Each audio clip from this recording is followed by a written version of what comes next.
Hello বন্ধুরা, ছেলের কিন্তু কেক কাটার টাইম কিন্তু চলে এসেছে। তো ছেলের কেকটা কেমন হয়েছে অবশ্যই কমেন্ট করে জানিও। আর কেকটা কিন্তু যে বানিয়ে দিয়েছে অনেক যত্ন সহকারে বানিয়েছে। তোমরা যদি মানে ওর কাছে কেক বানাতে চাও আমার সাথে কন্ট্যাক্ট করতে পারো। কম প্রাইসে দারুণ কেক বানায়, দারুণ।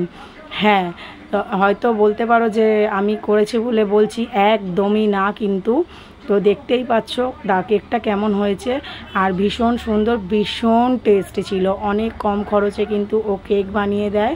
তো ওর কাছে কিন্তু আর একদম হোমমেড কেক জানোই তোমরা কতটা কি প্রাইস হতে পারে, কিন্তু তাও কিন্তু ও একদম সাধ্যের মধ্যে করে দেয়। তোমাদের এটা ক পাউন্ডের কেক মনে হচ্ছে অবশ্যই কিন্তু কমেন্টে জানিও। তো চলো, ছেলের কেক কাটিং কিন্তু হয়ে গেছে। এখানে দেখো আমাকে খাইয়ে দিল, ওর পাপাকে দিল, সবাইকে একটু একটু করে খাইয়ে দেওয়ার পরে এখানে দেখো সবাইকে দেখিয়ে দিচ্ছিলাম। এখানে কিন্তু আমাদের সব গেস্টরা চলে এসেছে। তারপরে বাইরে দেখো মুষলধারে বৃষ্টি, কি অবস্থা জানো, বৃষ্টির জন্য পুরোটা কেচিয়ে দিয়েছে। আর দেখো না, মানে সেই লেভেলের বৃষ্টি হচ্ছে। এইখানটা আমার বান্ধবীরাও সবাই এসে গেছে, ওইখানে আর একজন ব্লগার দেখতেই পাচ্ছ। আর এই যে আমাদের গেটটা সাজানো হয়েছিল এইরকমভাবে। তো দেখো আমার মা আর আমার ছেলে কিন্তু একদম গেটের সামনে দাঁড়িয়ে রয়েছে। এখানে ছিল কফি স্টল, যেহেতু পকোড়াটা বাইরে বসাতে পারিনি, ভেতর থেকেই সবাই মিলে খাওয়া হলো। তো চলো, আমার ভাইপো দেখো সেই লেভেলের ডান্স করছে। আর এত বৃষ্টি পুরোটাই রাস্তা ভিজে। তো চলো শেষমেশ এখন ভেতরের দিকে যাওয়া যাক, দেখি কি করা হচ্ছে।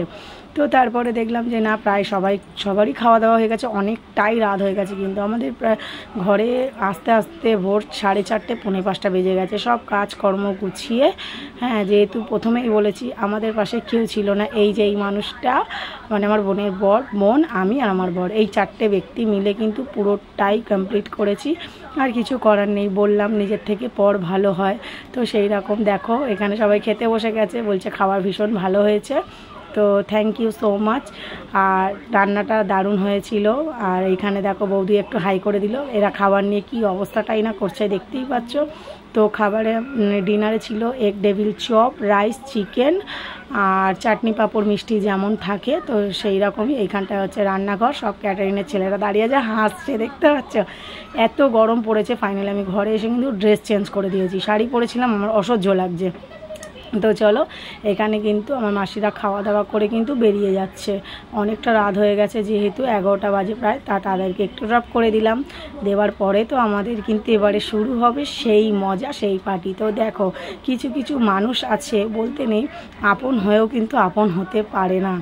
আর কিছু কিছু দূরত্বের বন্ধুরাও আছে, পর হয়েও কিন্তু আপন হয়ে যায়। হ্যাঁ দেখো না, মুখের ভেতর ক্যামেরা ঢুকিয়ে দিচ্ছে, আরও তো সমানে লজ্জা পাচ্ছে। বাবারে বাবা, কি বলবো। তো হ্যাঁ, এবারে আমরা যে কজন মিলে আমরা মজা করি আর কি, আনন্দ করি, আমরা এই কজনই কিন্তু আমরা ছিলাম। সবাইকে আমাদের খাওয়া দাওয়া করিয়ে দেওয়ার পরে সবাই চলে গেছে, আমরা এই কজনই আমরা ছিলাম। তো অনেকটা রাত অবধি।